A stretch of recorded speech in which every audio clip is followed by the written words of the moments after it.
Bueno, buenas tardes. Vamos a continuar. Vamos a admitir a todos primero.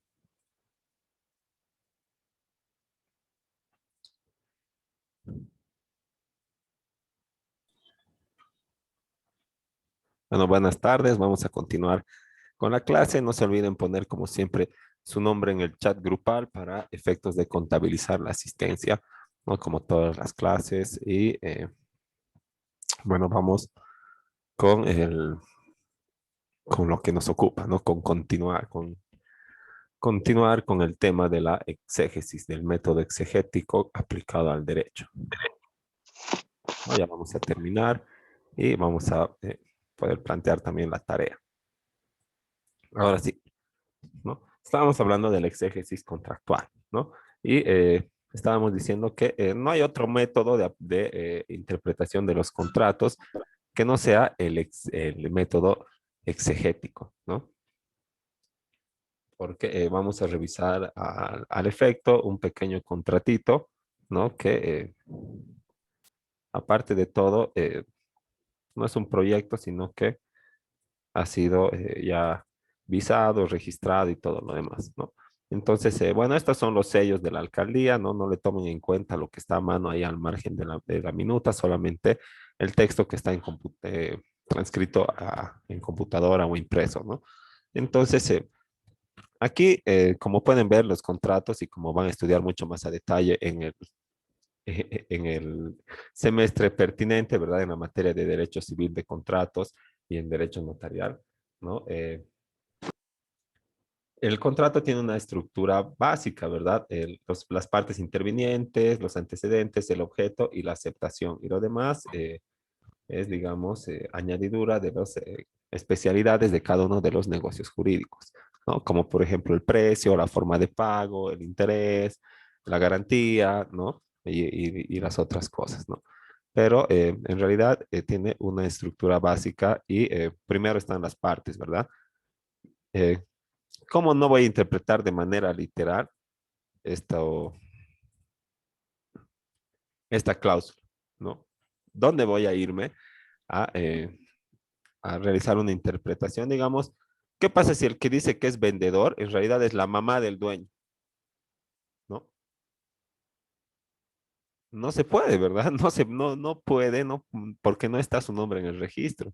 No van a decir, ah, sí, es su mamá y tiene una carta. Bueno, tendría que tener poder y el poder tendría que estar aquí descrito, ¿verdad? Tendría que decir la señora, por nombre o en representación del señor Mario Rafael Muñoz en mérito al poder notarial, al testimonio de poder o al testimonio de poder, número 116, quebrado 2020 o 2021, ¿verdad? Otorgado ante notario de fe pública número 3 en fecha 3 de febrero de 2021, por ejemplo, ¿no? Entonces, si no está así, ¿verdad? No se puede, ¿no? Tiene que estar todo descrito, o sea, hay que interpretar los contratos de manera exegética, ¿verdad? Los antecedentes, ¿no? Ahí dice qué es propietario y de qué es propietario y ese en realidad es un inmueble, ¿verdad? Que está descrito con todas sus elementos y características que están en la documentación o en el folio real que se llama, ¿no? Y entonces, ¿qué voy a interpretar de ahí, verdad?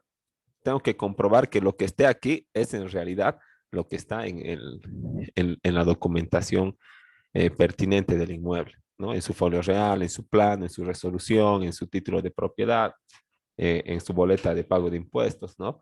Entonces, no hay nada que interpretar más allá de lo que establece literalmente las cláusulas de los contratos, ¿verdad? Luego, en el objeto y el precio. ¿Cuál es el objeto? La venta. ¿Cuál es el precio? 53,000 bolivianos, ¿no? Eh, Luego dice saneamiento y evicción. Eso quiere decir, es una garantía de que los vendedores eh, aseguran de que el bien no tiene nada pendiente, que están todos los papeles al día y que además no debe impuestos, ¿no? Y en caso de que esto sea mentira, ¿verdad? De que debe impuestos o falte algún trámite administrativo o no estén todos los papeles al día, ¿no? Eh, Va a ir por cuenta del vendedor, ¿verdad? Todas las gestiones que sean necesarias para poner el bien al día o sanear la documentación, como se llama, ¿verdad? Y, y poder transferirlo, ¿no? Efectivamente. Así que ese es el saneamiento y evicción. ¿Qué voy a interpretar de ahí si se está comprometiendo el vendedor a la evicción y saneamiento del objeto que está vendiendo?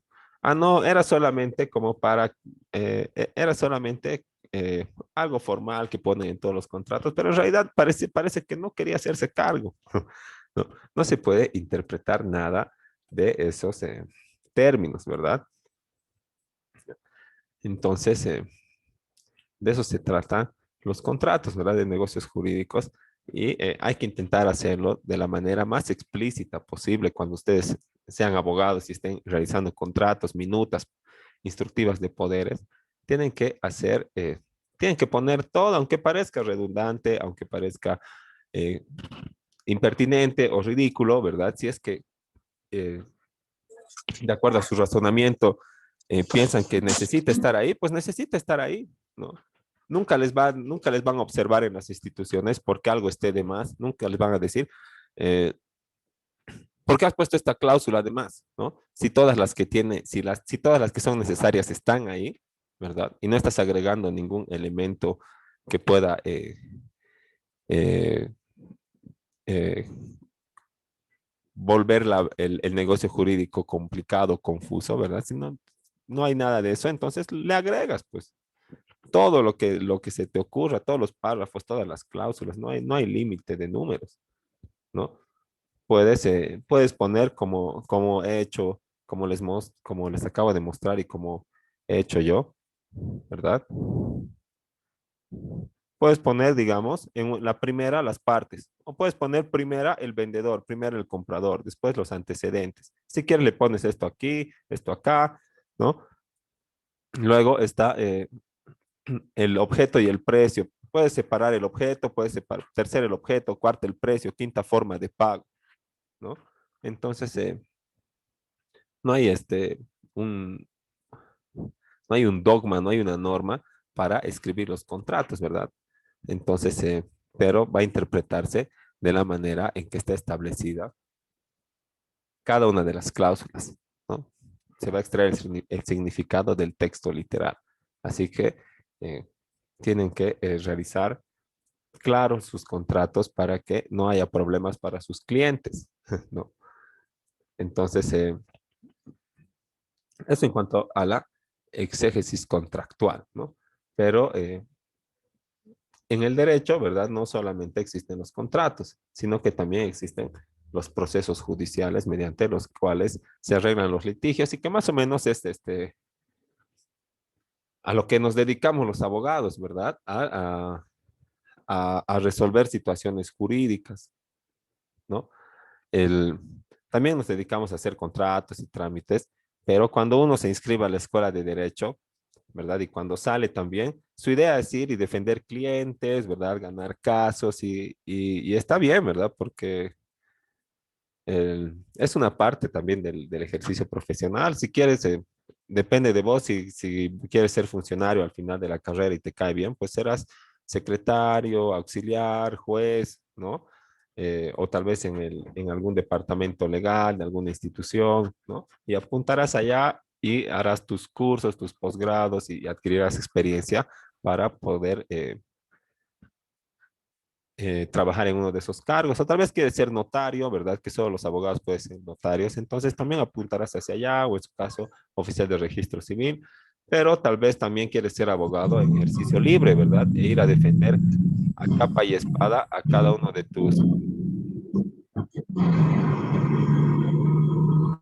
ir a defender a capa y espada a cada uno de tus clientes, ¿no? Entonces,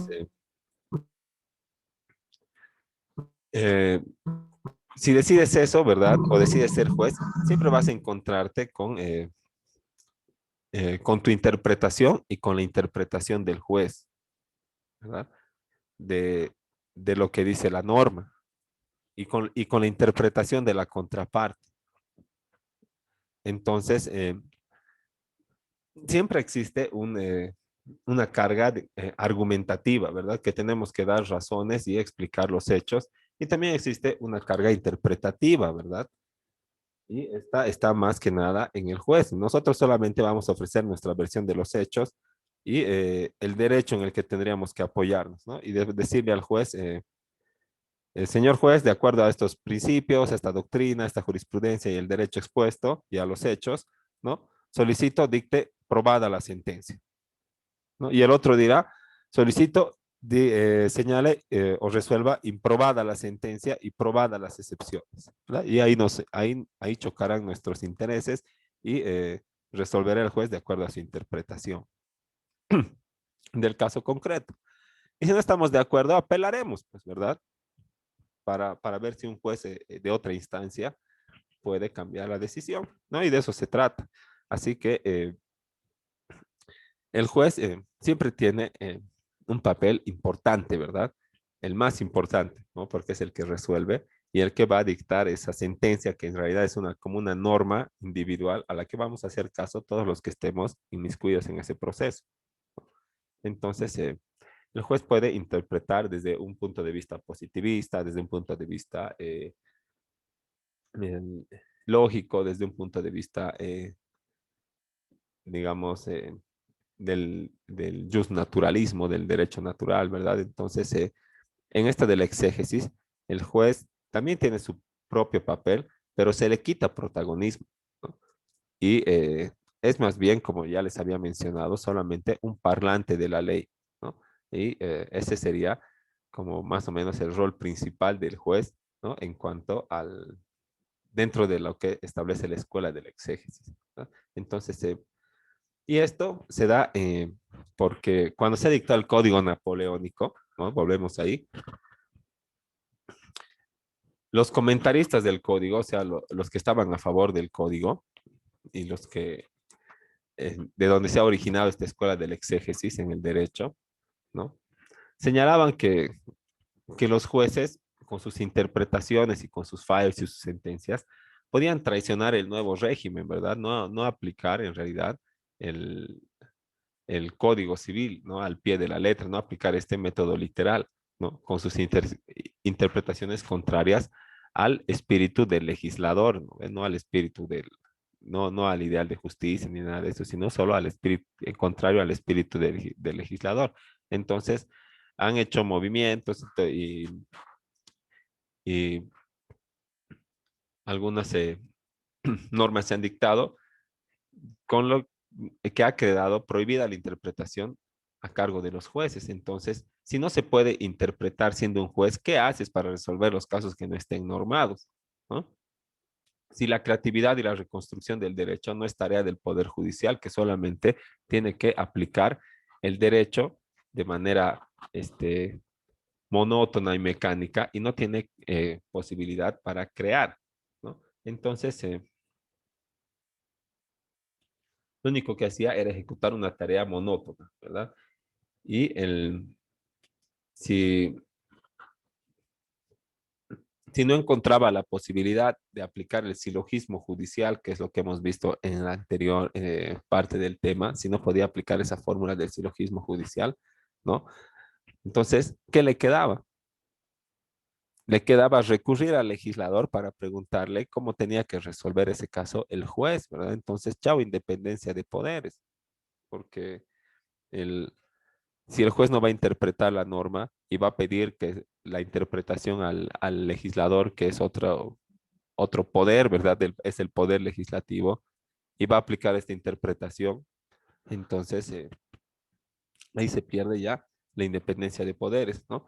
Entonces, con relación a la función judicial, esta escuela del exégesis postulaba que la única fuente del derecho es la ley y por consiguiente el pensamiento de la exégesis, ¿no? Rige el principio de legalidad. ¿Qué quiere decir? Que solo la ley puede, ¿verdad? Solo la ley debe, solo la ley prohíbe, solo la ley otorga beneficios, ¿no? Y, y que además es un acto normativo supremo del Estado oponible a cualquier otro derecho en nombre de la razón superior del Estado,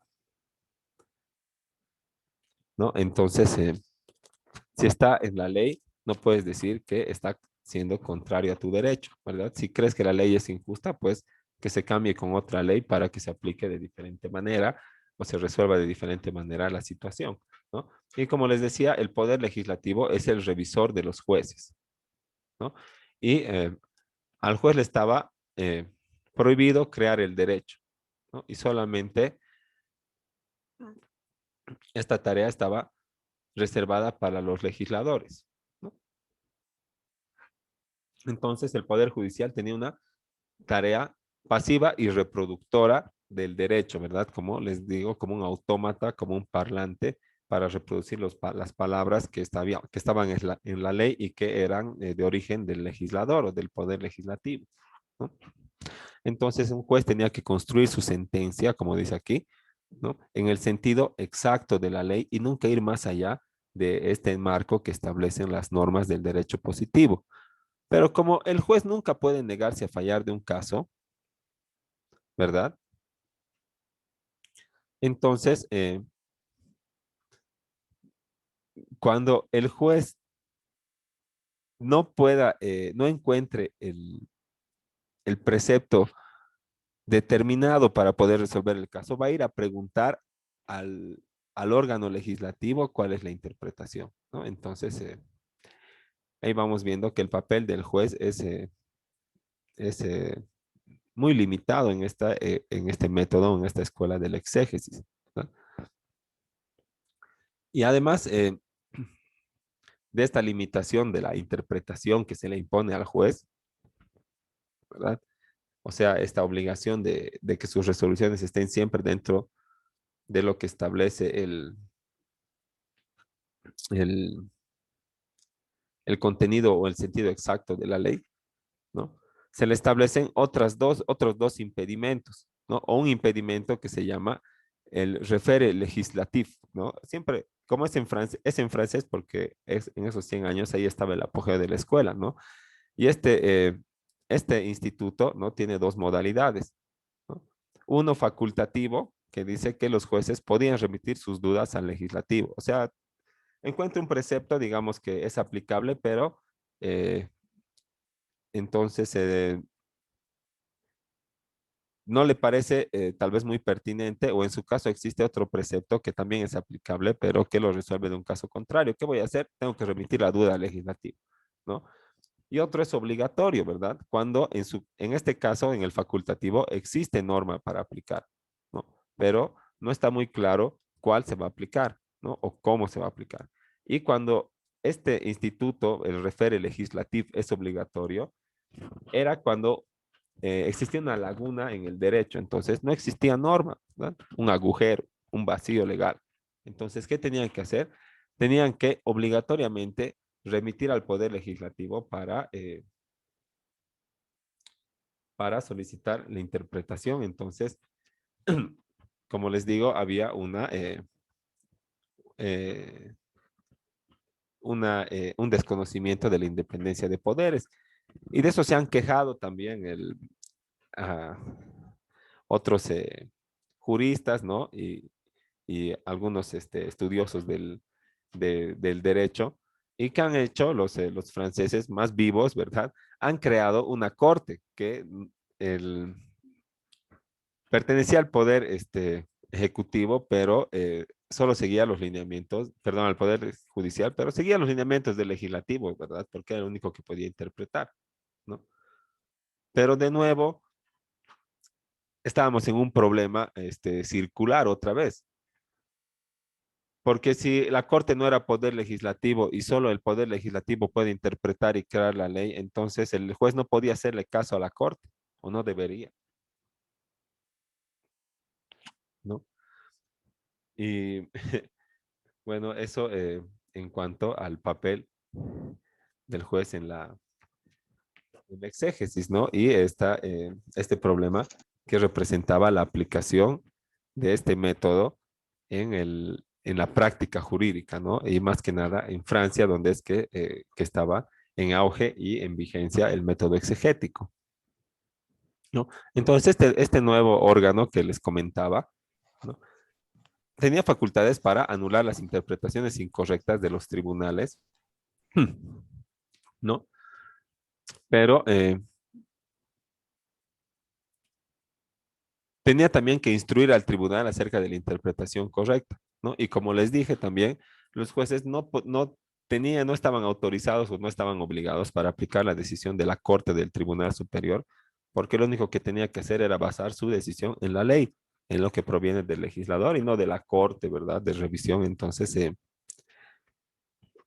se veía atado de pies y manos de toda, de toda de toda intención interpretativa.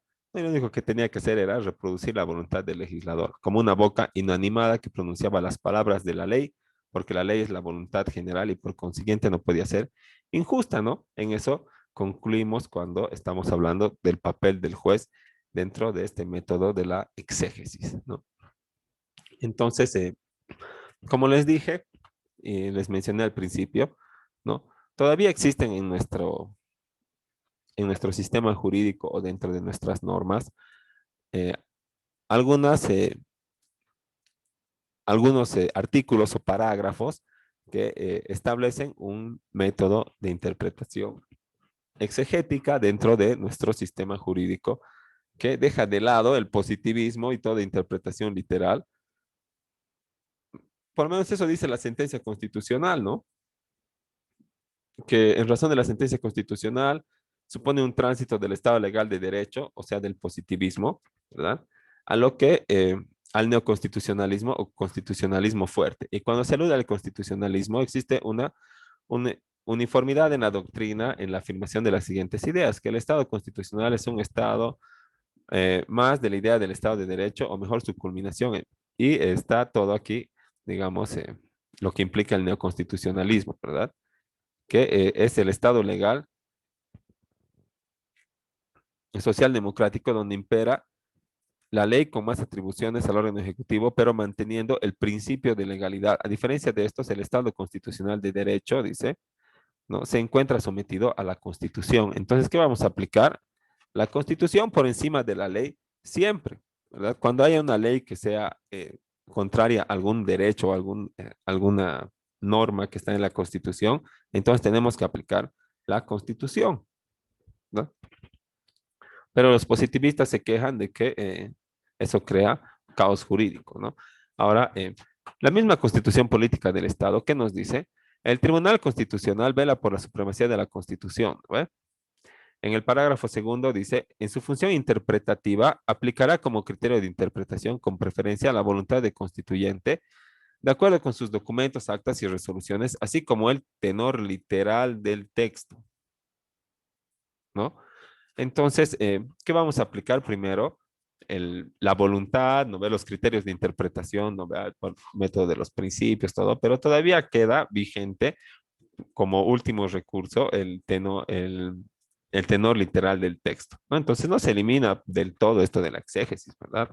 Ahora, por ejemplo, vámonos a nuestro Código Civil, donde en varios artículos se hace alusión a este método de interpretación, ¿no? Por ejemplo, el 510, el 14, el 17, el 18 y el 1116, ¿no? ¿Qué dice? Tomamos uno nomás como ejemplo para no alargar mucho la presentación, ¿no? Y señala que en el 510, en la interpretación de los contratos se debe averiguar cuál ha sido la intención común de las partes y no limitarse al sentido literal de las palabras, ¿no? Entonces, ¿qué nos dice ahí? Eh, que tenemos que averiguar la intención común, pero en realidad no se hace eso, ¿verdad? Porque lo que se hace es interpretar las palabras, ¿no? Y en la determinación de la intención común de los contratantes debe apreciar el comportamiento total de estos y las circunstancias del contrato, ¿no? Pero más allá, en el 514,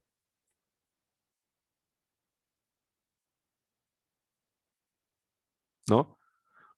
Nos dice que las cláusulas del contrato se interpretan las unas por medio de otras, atribuyéndole a cada una el sentido que resulta del conjunto del acto. ¿Qué quiere decir esto? Interpretar el contrato, ¿no? De acuerdo a lo que dice el contrato en un sentido general, no interpretes una cláusula como si fuera independiente del contrato y otra lo propio, ¿no? Eso nos señala cuando nos establece la interpretación por la totalidad de las cláusulas, ¿no? Entonces ahí no nos está señalando por la intención, ¿verdad? Como nos dice el 500, el 510, ahí nos está diciendo por las cláusulas del contrato, ¿no? Y luego está el 517, ¿no? Y el 518 que señala que en caso de duda, el contrato a título gratuito debe ser interpretado en el sentido menos gravoso, en caso de duda, ¿verdad? ¿Qué quiere decir eso? Cuando el contrato presente una laguna, ¿verdad? Recién hay que interpretar en un sentido menos gravoso. ¿Qué quiere decir eso? En el que menos haga daño, ¿no? En caso de que la transferencia sea gratuita. Ahora, ¿qué nos dice nuestro código tributario, verdad? Lo que norma los impuestos, ¿no? En su artículo 6 dice, solo la ley puede, ¿verdad? Principio de legalidad. Crear, modificar, suprimir tributos, excluir hechos económicos o otorgar excepciones, condonar el total o parcialmente el pago de los tributos. Entonces, si la ley dice que se va a condonar el pago de los tributos solamente a un grupo por ejemplo, a un grupo de personas que paguen el mismo impuesto, ¿no? Por ejemplo, a un grupo de personas que sean propietarios, que paguen el derecho, el impuesto a la propiedad, ¿no? No va a ir otro y va a decir, ah, yo también pago el impuesto a la propiedad y soy propietario como ellos, entonces a mí igual me alcanza, ¿verdad? No puede interpretar eso porque no está en la ley, no está expresamente establecido. Y más abajito en el artículo 8, el mismo código tributario nos señala que las normas tributarias se interpretan con arreglo a todos los métodos admisibles en derecho, ¿no?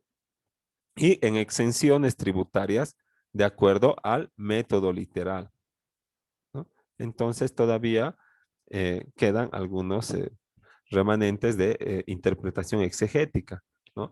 Lo que no está mal, digamos, porque en algunos casos sí se necesita, como en los contratos, por ejemplo, o o en la parte de tributos, que se establezca expresamente en la norma, porque si no estaría expresamente en el contrato, ¿verdad? Entonces sería muy difícil demandar su cumplimiento o su incumplimiento ante un juez, ¿verdad? Porque estaríamos enfrente de interpretar la voluntad, ¿no? ¿Por qué no ha cumplido? ¿O por qué ha incumplido? ¿Por qué ha cumplido parcialmente? ¿No? Y estaríamos en procesos a años de años de años. Y en derecho tributario, digamos, para que el Estado no se pase de liso con el contribuyente, pues, porque si no diría solo la ley puede, no ve crear y condonar tributos y todo esto, te meterían por decreto, pues, un tributo, ¿no? Por resolución de impuestos nacionales, pum, otro impuesto, ¿no? Entonces, de la noche a a la mañana, tendrías que pagar un impuesto que ni conocías, ¿verdad? Pero como no hay principio de reserva de ley, entonces no te vas a poder quejar. Pero como existe el principio de reserva de ley, si te quieren cobrar algún impuesto que no esté en la ley expresamente, ¿verdad? Entonces tú puedes no pagar y demandar que ese impuesto, ¿verdad? Sea quitado del, o sea anulado por ley de verdad, ¿no? Y digamos, no importa si le ponen un nombre diferente, tributo, impuesto, contribución, aporte, ¿verdad? Si tiene los elementos de un impuesto, si cumple con todos los elementos del tributo, pues entonces es un impuesto, no importa qué se llame, ¿no? Y entonces esos son los ejemplos de cómo todavía se aplica el método exegético dentro de nuestro sistema jurídico que sigue vigente y que siguen vigentes, ¿no? Ahora, ¿cuándo se emplea el método exegético? El- para indagar el sentido real de la disposición y para acabar con la discrepancia, siempre y cuando se pueda aplicar, digamos, el silogismo jurídico, ¿verdad? Y realiza, digamos, un estudio exegético de acuerdo a este esquema que plantean los exégetas, ¿no? Una delimitación del campo de estudio, o sea, búsqueda del género próximo y a la vez encuadrado en su propio sistema jurídico el instituto que se pretende estudiar. Entonces, ¿a qué materia pertenece? Al derecho civil, familiar, penal, ¿verdad? Tributario, ¿no? Y, el, el, y buscar a su vez, digamos, un artículo o precepto que resuelva la situación en concreto, ¿no? Luego, hay que hacer un examen del problema específico, ¿verdad? De las cuestiones de hecho que están planteadas para ver si de verdad pertenece a lo que habíamos deducido en el inciso A. Luego hay que hacer un examen de los problemas análogos, ¿no? Si es que existen algunos que se hayan resuelto con características similares. Y la búsqueda de un principio general, o en este caso sería de una norma general, ¿verdad? Como por ejemplo el Código Civil o el Código Familiar o el Código Tributario, ¿verdad? Un precepto general, ¿no? Que pueda aplicarse de manera particular. Y luego tenemos que realizar un examen de las hipótesis propuestas para cada una de las soluciones, o sea, por el demandante y el demandado, y luego se hace una conclusión o una búsqueda de la solución, ¿no? Valorizada respecto con las normas vigentes, ¿no? Y así para que la resolución del juez o las resoluciones o el análisis mediante el método exegético tenga validez normativa, ¿verdad? Porque no puede salirse del marco de la ley. Y bueno, ahí termina nuestro tema. Si es que tienen alguna duda o comentario, entonces les escuchamos en este momento.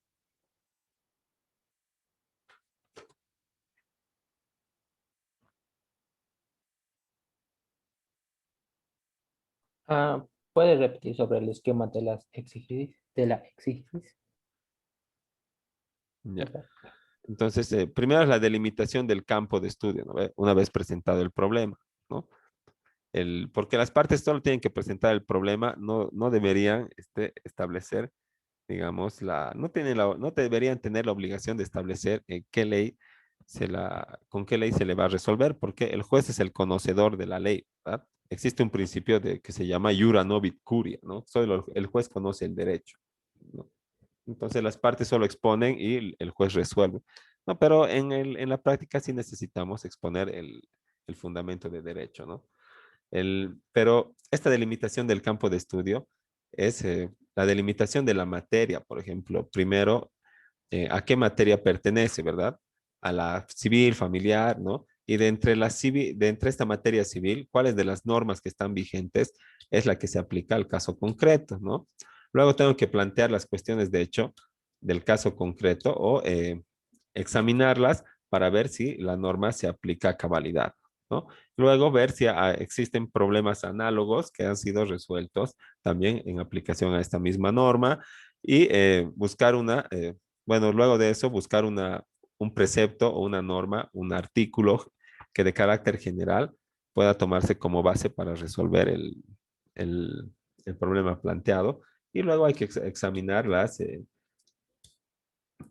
hipótesis, digamos, particulares de las soluciones que pueda plantearme para llegar a una conclusión que esté en armonía con la ley. Eso, eso es.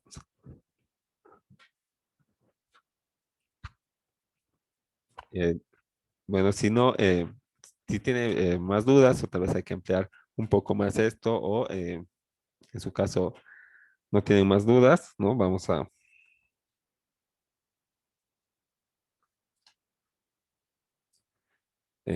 bueno, esperar o quedar. Vamos a quedar ahí. En su caso, estaba viendo nuestro texto, ¿no? Tenemos también la lección esta de la metodología y ojalá que todos hayan podido copiarse o adquirir el texto. En su caso, si no, van a tener que ir a la fotocopiadora y la tarea va a ser del tema del capítulo número 6 que también se llama Aspectos metodológicos de la filosofía jurídica, ¿no? Y abarca como 20 páginas, ¿no? De las que vamos a realizar una pequeña actividad que las voy a subir a la plataforma, ¿no?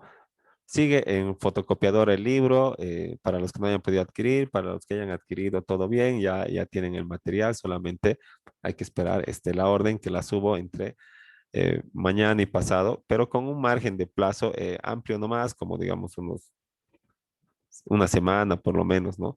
Para que no tenga mucha dificultad de realizar el trabajo.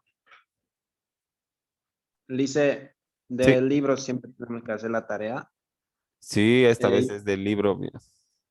yo no me encuentro en Cochabamba, ¿cómo puedo comprar? Eh, entonces, les voy a subir, les puedo ayudar subiendo las fotos de las páginas en el WhatsApp, pero aunque es un poco dificultoso de leer, tal vez es lo único que puedo hacer también, ¿no? No hay, no le encuentro otra solución más y de ahí lo trabajas, pues. Te paso las 20, o sea, voy a subir las fotos al grupo del WhatsApp, pues. Para los que no tengan o los que no puedan ir a la fotocopiadora y los que puedan, todo bien, pues tal vez es más cómodo leer de un papel, ¿verdad? Que de una imagen del celular. Lice, y Lice, si le vuelves en PDF las imágenes ya es más fácil. Así como todo estaría cumplido. A ver, sí, también puede ser, ¿verdad? Podemos volver las imágenes PDF y compartirlo, pero eso, eso haremos, pues. Y se los comparto y los que, bueno, de verdad puedan, vayan nomás a la fotocopiadora, pues. Listen, es para este viernes que viene, ¿verdad? Eh, ¿Trabajo? sí, para el viernes o tal vez un poquito más de plazo, digamos, vamos a ver eso. Con carácter breve va a ser de una semana y luego podemos coordinar todo durante las clases, pues, ¿verdad? Si vamos a tener una semana de plazo, vamos a tener 2 clases más para hablar de esto, para que tal vez digan, ay, no hemos podido terminar, ampliaremos el plazo, y yo les diga, no, y después ustedes digan, ya pues, y después yo diga, ya, bueno, entonces 2 días más, y así, ¿no? Entonces, lo vamos a poner así con una semana y después hablamos nomás en el transcurso de la semana, pues como les he dicho hartas veces, no es el ánimo de perjudicar a los estudiantes ni de cargarles con tareas imposibles, sino de que, más bien de que haya evidencia para la acumulación de la nota.